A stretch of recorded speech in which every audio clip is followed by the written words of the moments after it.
ఈరోజు నిజంగా బ్యాడ్. నాకు నేను బాబాయ్ అని ఆప్యాయంగా పిలుచుకునే వ్యక్తి సీతారత్నం గారి అబ్బాయితో మా ప్రస్థానం స్టార్ట్ అయింది. మా సెకండ్ ఫిలిం.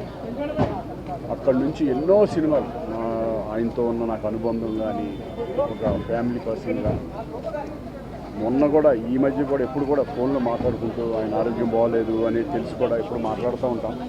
బాబాయ్ బాబాయ్ అని ఆప్యాయంగా పిలుచుకునే వ్యక్తి ఈరోజు గొప్ప ఆర్టిస్ట్ లేరు అనేది నిజంగా జీర్ణించలేకపోతున్నాం. అటువంటి గొప్ప వ్యక్తి, గొప్ప ఆర్టిస్ట్ మా ఇండస్ట్రీకి దూరం అయినందుకు మేము చాలా బాధపడుతున్నాం.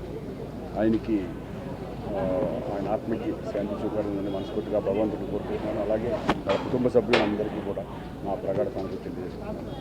ఎందుకంటే ఈ టైంలో ఇంకేం మాట్లాడలేం. ఎందుకంటే రెగ్యులర్గా ఎప్పుడు కూడా మాట్లాడుకునే వ్యక్తి ఈరోజు మా దగ్గర లేడనే బట్టి చాలా బాధగా ఉంది.